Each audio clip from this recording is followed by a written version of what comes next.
Ce journal vous est offert par le FPI, Fonds de promotion de l'industrie, votre partenaire privilégié pour la réussite de vos projets.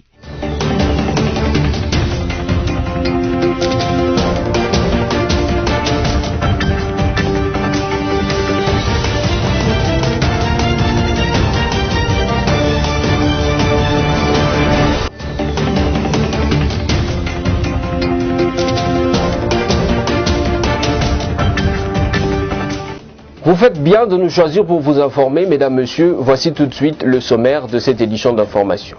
Poursuivant sa mission de consultation débutée depuis le week-end dernier en République démocratique du Congo, Freddy Matungulu, administrateur de la Banque africaine de développement BAD, a échangé avec le président de la République démocratique du Congo, Félix Antoine Tshisekedi Tshilombo.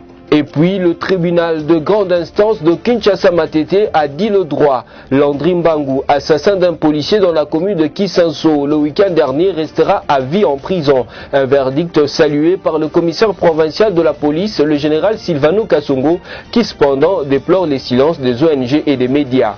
Enfin, un constat malheureux a été fait au cimetière de la Gombe où les agents sont privés d'eau et d'électricité depuis plus d'une année. Aucune explication n'a été fournie au personnel de ce cimetière situé au cœur de la ville de Kinshasa, mais ils estiment que la Société nationale d'électricité SNEL et la Régie des eaux ont privilégié les expatriés qui construisent autour de ce cimetière. Encore une fois de plus, merci de nous avoir choisis pour vous informer. Poursuivant sa mission de consultation débutée depuis le week-end dernier, Freddy Matungulu, administrateur de la Banque africaine de développement BAD, a échangé avec le président de la République, Félix Antoine Tshisekedi Tshilombo. Au cours de leur entretien, plusieurs questions ont été abordées, notamment les priorités économiques et sociales du pays. Suivez ce reportage. En mission de consultation dans son pays, l'administrateur de la République démocratique du Congo à la Banque africaine de développement BAD, Freddy Matungulu et sa suite, ont été reçus par le président de la République Félix Antoine Tshisekedi Tshilombo. Cette mission permet à l'administrateur de la BAD de s'assurer de la conformité des délibérations du conseil d'administration de la banque avec le programme et les attentes de ceux qui l'ont mandaté. Je suis obligé de faire ce que nous appelons la mission de consultation, l'occasion pour moi de m'assurer que ce que je dis au conseil d'administration de la Banque africaine de développement est tout à fait en conformité avec les attentes, les priorités et les programmes des différents pays qui m'ont mandaté. Toutefois, sans entrer dans les détails de la rencontre avec le chef de l'État, Freddy Matungulu a donné les grandes lignes de leurs échanges qui ont porté notamment sur les questions économiques et sociales. J'ai commencé cette tournée de consultation, bien entendu, avec la République démocratique du Congo. Et aujourd'hui, après les rencontres que j'ai eues déjà, notamment avec le ministre des Finances, avec aussi monsieur le Premier ministre, nous avons clôturé cette série de visites de haut niveau avec une bonne discussion avec son Excellence Monsieur le Président de la République sur les priorités économiques du gouvernement, sur les priorités de l'action sociale et économique de la République démocratique du Congo. Nous sommes satisfaits de ce tour d'horizon général que nous avons fait avec le chef de l'État et qui révèle la volonté du gouvernement d'aller de l'avant avec les réformes qui sont nécessaires pour renforcer le potentiel de croissance de l'économie et faire en sorte que dans les mois, les années qui viennent, on puisse être à mesure de transformer l'économie nationale et en faire un outil effectivement de création des richesses et d'amélioration des conditions de vie de nos populations. Notez que c'est un Freddy Matungulu satisfait de l'ensemble des échanges qu'il a pu avoir avec tous ses interlocuteurs en RDC qui est sorti du bureau de la Cité de l'Union africaine. Il a par ailleurs refusé de s'attarder sur le choix de Félix Tshisekedi de proposer son nom à ce poste à la Banque africaine de développement. Sous le haut patronage du ministre de l'Industrie, Julien Paluku Kahongya, les experts de ce ministère, en collaboration avec le secrétariat général du dit ministère, ont organisé du 5 au 6 novembre 2019 l'atelier technique de validation du document de la politique et de stratégies industrielles de la RDC. De quoi ont-ils exactement parlé? Vous le saurez dans ce reportage signé Liévin Luzolo. Les experts du ministère de l'Industrie ont, à travers cet atelier, arrêté des stratégies qui aideront à créer des richesses pour sortir la RDC de la pauvreté avec la diversification de l'économie, a déclaré Julien Paluku Kaonga, ministre de l'Industrie, qui a donné le go de ces travaux. Je voudrais vous convier, vous tous, en tant qu'experts, à apporter votre savoir pour enrichir ces documents. Parce qu'après sa validation par vous, les techniciens, vous allez maintenant me permettre de les soumettre à l'approbation du gouvernement. Et ça sera une grande première que la République démocratique du Congo soit dotée d'un document de sa politique industrielle. Par ailleurs, le patron de l'industrie a échangé avec Abed Achour, le patron des biscuiteries Prince et patron de Kin Plaza. On demande vraiment qu'ils nous protègent, car vraiment, ces derniers temps des importations, ils étaient vraiment non concurrents. Et nous qui investissons dans ce pays, on voyait vraiment que les prix importés étaient devenus vraiment trop proches à l'industrie à cause de beaucoup de taxes et beaucoup de choses qu'on voyait qu'il faut vraiment éliminer ces choses, car l'industrie c'est l'emploi, l'économie du pays et c'est le social. Accompagnant Abed Achour, le député national Patrick Kimonomo a félicité le gouvernement congolais par le biais du ministre de l'Industrie pour avoir revu à la baisse les taux d'intérêt des fonds octroyés par les FPI aux entrepreneurs à 6% pour tous et à 4% pour les femmes et les jeunes. D'un ministère à un autre, la ministre des Affaires sociales, Rose Boyata, a visité à Kinshasa les installations des différentes structures qui évoluent sous sa tutelle. Le mardi 5 novembre 2019, l'exercice a permis à la patronne des Affaires sociales de prendre connaissance du fonctionnement des structures et à avoir une idée claire sur les difficultés auxquelles elles font face. Liévin Louzolo pour les détails. Loin de ses bureaux, la ministre des Affaires sociales, Rose Boyata, a initié une tournée dans les états-majors de l'administration de son secteur à Kinshasa. Première étape de ce périple, l'immeuble Aruimi, situé sur la place Royale. C'est ici que basé le secrétariat général.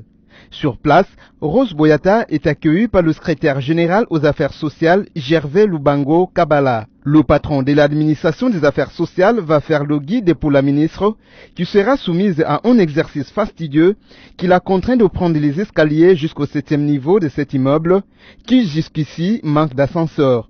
Après un bref entretien entre les deux personnalités, Rose Boyata a fait le tour des différents bureaux de son administration. La deuxième étape de sa visite, c'est à la coordination nationale d'encadrement et mécanismes d'insertion socio-professionnelle pour l'accompagnement des groupes vulnérables en RDC, située sur l'avenue Loubefou dans la municipalité de la Gombe. Sur place, le même exercice est observé, le tour de la propriété sous la conduite de son directeur général. Après le SEMIA, cap vers les fonds nationaux de promotion et des services sociaux qui se trouvent dans la même enceinte. Reçue par Alice Mirimon, la directrice générale du FNPS, Rose Boyata a poursuivi sa tournée en visitant également les différentes installations. Infatigable, la ministre des Affaires sociales va boucler sa tournée aux services généraux et ressources humaines des Affaires sociales sur l'avenue Roi-Baudouin. Une journée chargée pour la ministre qui a pu se faire plus qu'une idée des besoins de son administration. Il faut noter que, partout où elle est passée, Rose Boyata n'a pas manqué de sensibiliser ses différents collaborateurs sur la prise de conscience à travailler de manière sérieuse afin de répondre positivement à la vision du chef de l'État, Félix-Antoine Tshisekedi. Cette vision qui place l'homme au centre de toute action entend éradiquer la pauvreté et donner ainsi le sourire aux Congolais.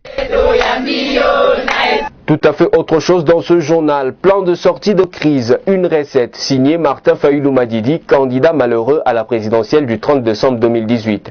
A priori, il souhaite la mise sur pied d'une institution dénommée Haut Conseil national des réformes institutionnelles. Placide Kieselo.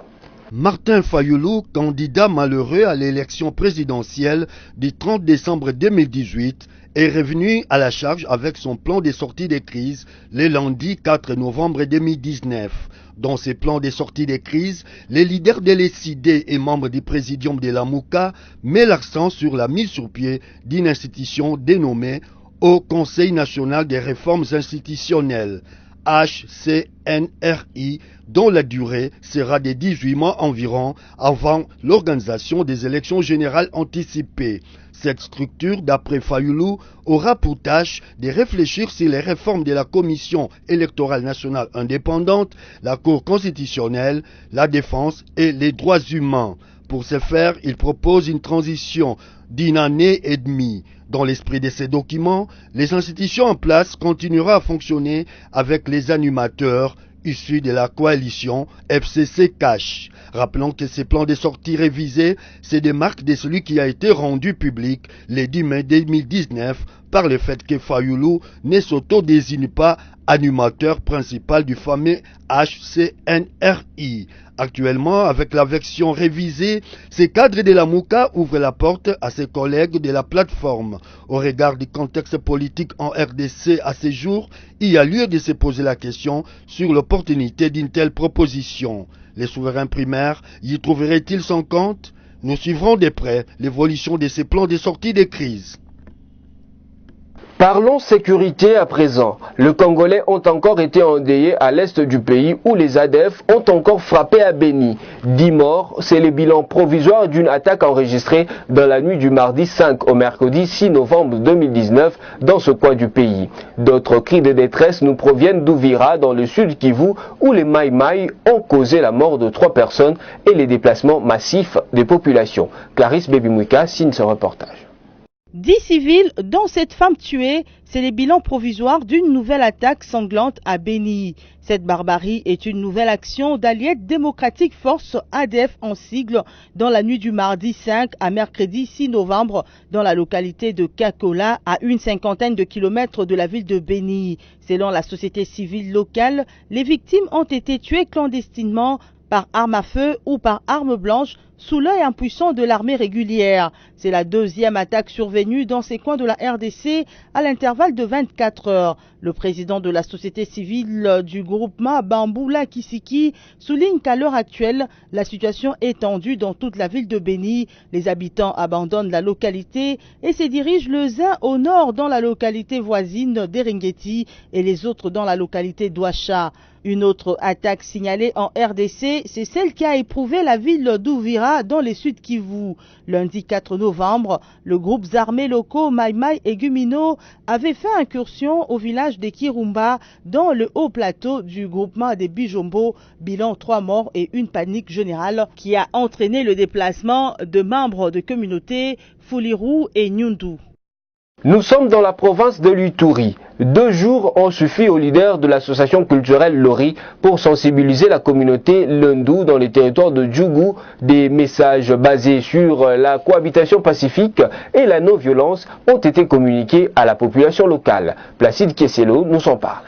Des leaders de l'association Lori ont organisé des rassemblements publics les dimanches 3 et lundi 4 novembre 2019 à Nyangaray et à Lipéré pour demander à leurs membres qui détiennent illégalement des armes de les rendre aux autorités compétentes.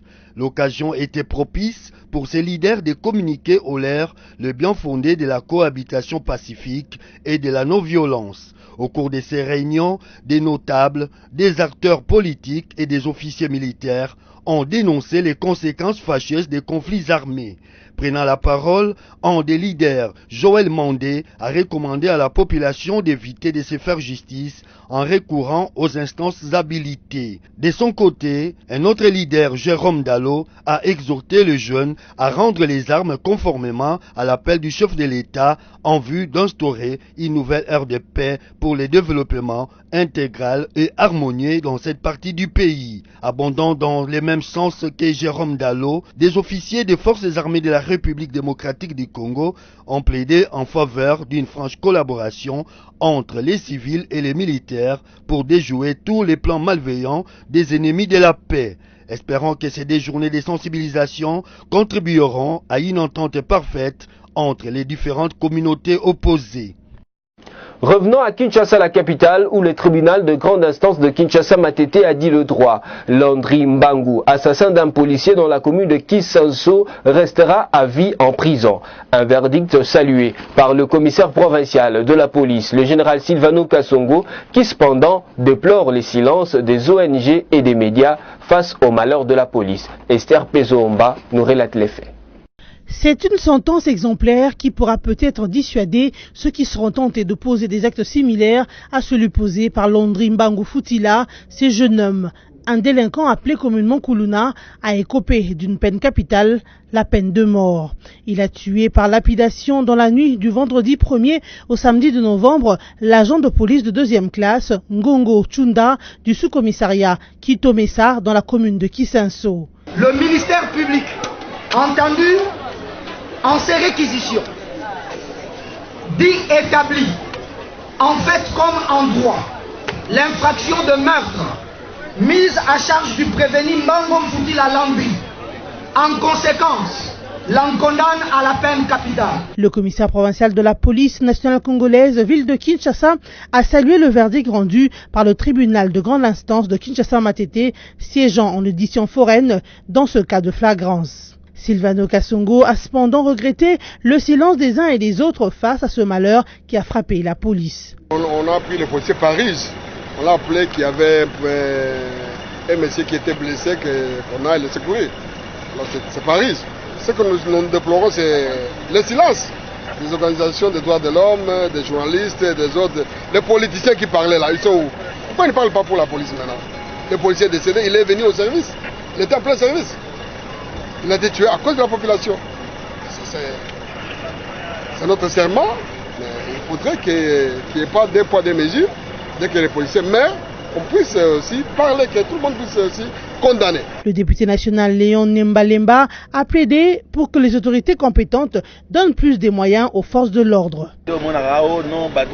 Maintenant que nous déplorons la mort d'un policier, où sont les organisations de défense des droits de l'homme? Donc la vie d'un policier, ça ne compte pas. Les policiers qui se battent bec et ongles pour pourchasser les délinquants, les Kuluna, maintenant qu'il est mort, où sont toutes ces personnes-là qui parlent? L'autre prévenu, Mukwiti Aweleba, a été acquitté. Aucune charge n'a été retenue contre lui. Cette fois-ci dans la province du Haut-Ouélé, le vice-gouverneur de cette province, Christian Pitanga Mandrangon, s'est présenté de nouveau mardi 5 novembre 2019 devant la représentation provinciale à Isiro, où il devrait répondre aux préoccupations des députés provinciaux posées la veille au sujet du projet dédié portant le budget rectificatif déposé au bureau de l'Assemblée provinciale quelques jours auparavant. Après son exposé, le projet de loi a été jugé recevable par les 14 députés provinciaux présents dans la salle. Suivez. Mardi 5 novembre 2019, les 14 députés provinciaux du Haut-Ouélé présents dans la salle de plénière ont adopté à l'unanimité le projet du budget rectificatif exercice 2019 présenté au cours d'une plénière de réplique par le vice-gouverneur Christian Pitanga Mandrango. Ce budget, revu à la hausse à hauteur de plus de 137 milliards de francs congolais, a été présenté dans une plénière débutée par une prière et présidée par Afongenda Sumbu, président de l'Assemblée provinciale du Haut-Ouélé. Le projet de dit est reçu. Il sera versé à la commission ECOFIN à laquelle nous accordons un délai de 10 jours. Motif de satisfaction pour Christian Pitanga Mandrangon et sa suite composée de membres du gouvernement provincial et du cabinet du gouverneur de province Christophe Bassian Nanga. Devant la presse, Christian Pitanga évoque les particularités de ce budget. Le nouveau gouvernement est venu avec les nouvelles ambitions, avec une nouvelle vision. Une vision qui rime avec celle de son Excellence Monsieur le Président de la République, son Excellence Félix Antoine Tshisekedi Tshilombo. Les priorités sont basées essentiellement sur les infrastructures. Ça, c'est un des deux. Nous avons mis un accent particulier sur l'agriculture. Le Haut-Ouélé en général et son chef-lieu, le Haut-Ouélé à Sota, avec les cafés, faisait la fierté de ce district, aujourd'hui province. Mais cette fierté n'est que gloire du passé. Il faut aujourd'hui s'engager résolument dans la relance de l'agriculture, notamment des cultures pérennes, afin de diversifier notre économie. Notez que c'est en déant du jour que va intervenir l'adoption de ce projet de budget. Entre-temps, la commission ECOFIN de l'Assemblée provinciale s'emploiera au toilettage du dit projet tel que l'a décidé le bureau. Parlons société à présent. Au cimetière de la Gombe à Kinshasa, les agents sont privés d'eau et d'électricité depuis plus d'une année. Aucune explication n'a été fournie au personnel de ce cimetière situé au cœur de la ville de Kinshasa. Mais ils estiment que la Société nationale d'électricité SNEL ainsi que la Régie des eaux ont privilégié les expatriés qui construisent autour de ce cimetière. Esther Pezomba a fait le constat pour vous dans ce reportage. J'étais aussi comme vous, cette phrase, écrite en grands caractères à l'entrée du cimetière de la Gombe, incite les vivants au respect de leurs semblables décédés. Mais hélas, ce respect est loin d'être concret. Bien que mort, le lieu de leur repos éternel est censé être nettoyé, gardé propre et éclairé. Malheureusement, les entreprises habilitées à fournir l'eau et l'électricité en privent au cimetière de la Gombe. Plus d'une année, ce cimetière situé en plein cœur de la capitale Kinshasa n'a ni eau ni courant électrique, déplore son administrateur Doshama Bois.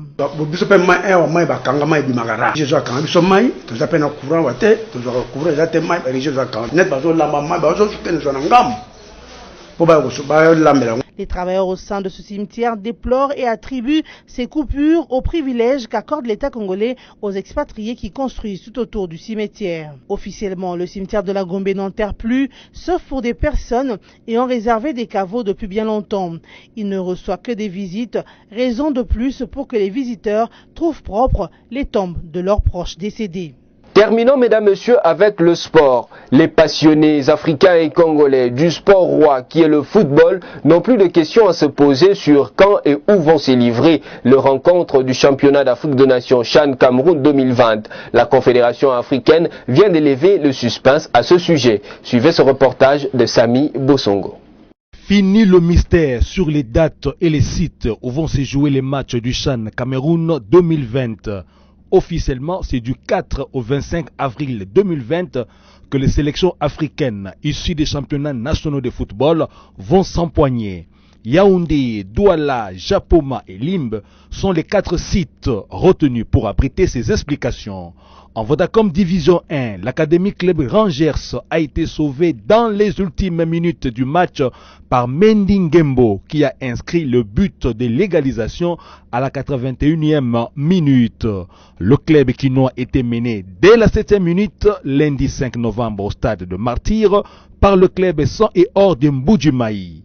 Si l'Académie Club Rangers occupe la 5e place après cette rencontre, le trio de la tête reste constitué de l'intraitable leader tout-puissant Mazembe qui a grappillé 25 points au terme de 9 rencontres disputées, de l'association sportive Vita Club qui en a empoché 19 après 9 matchs joués et du FC Saint-Éloi Loupopo qui compte 18 points après 10 explications. Tout est bien qui finit bien. Mesdames, Messieurs, nous sommes arrivés à la fin de cette édition d'information. Mais si vous nous avez pris en cours, voici les rappels des principaux titres.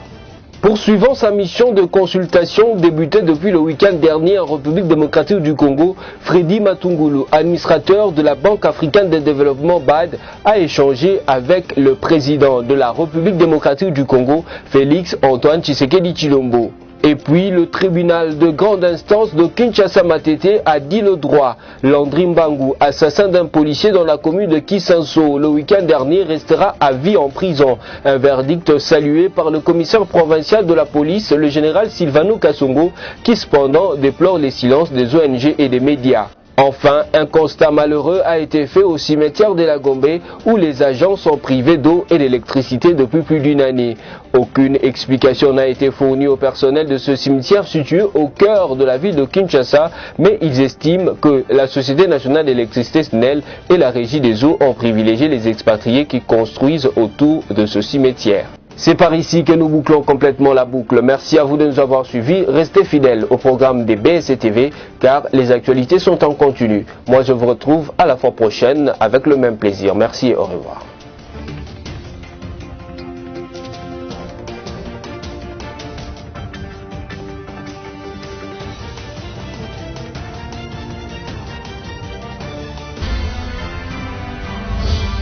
journal vous a été offert par le FPI, Fonds des promotions de l'industrie, votre partenaire privilégié pour la réussite de vos projets.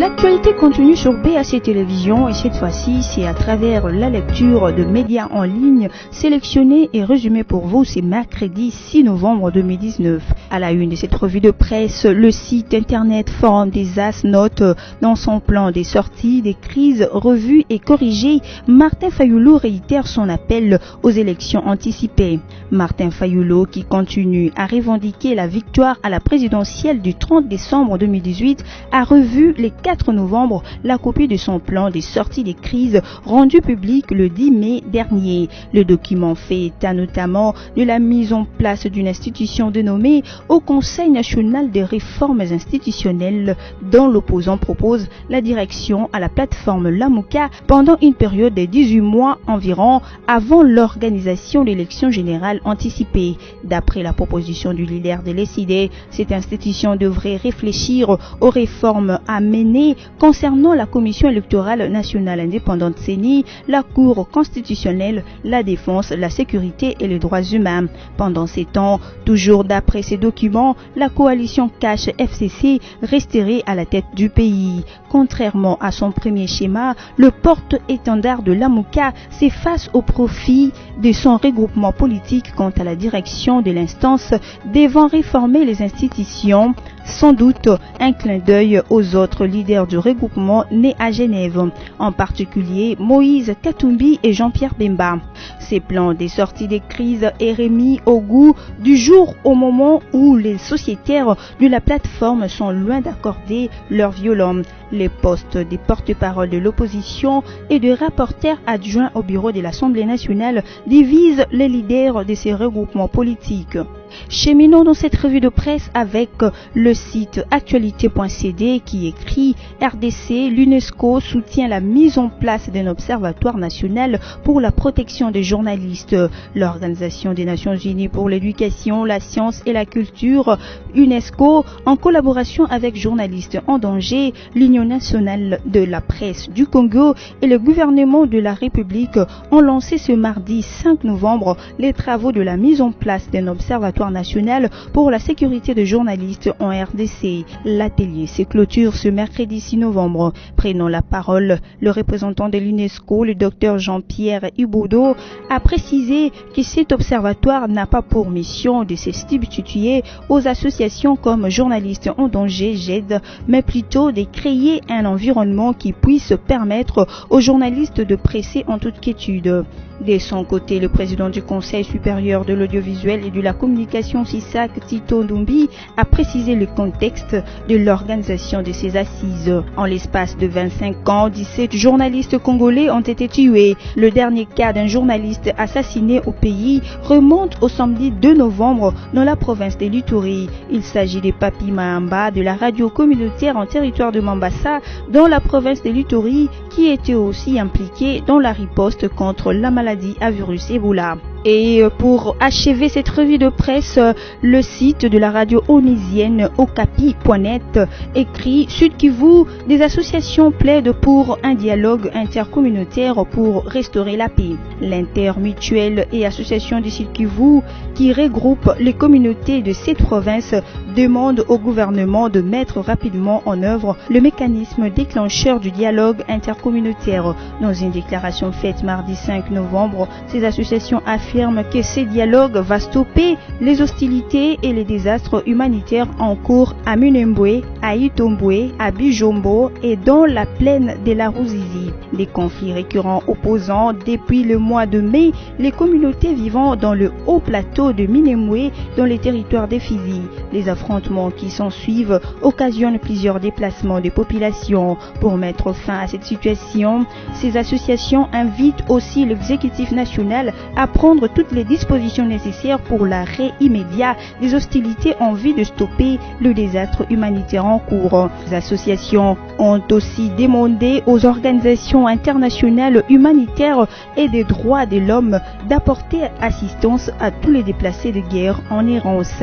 Répondant à cet appel, la communauté Banyamulenge, accusée d'avoir suspendu sa participation à ces processus, dit oui au dialogue, mais après la cessation des hostilités.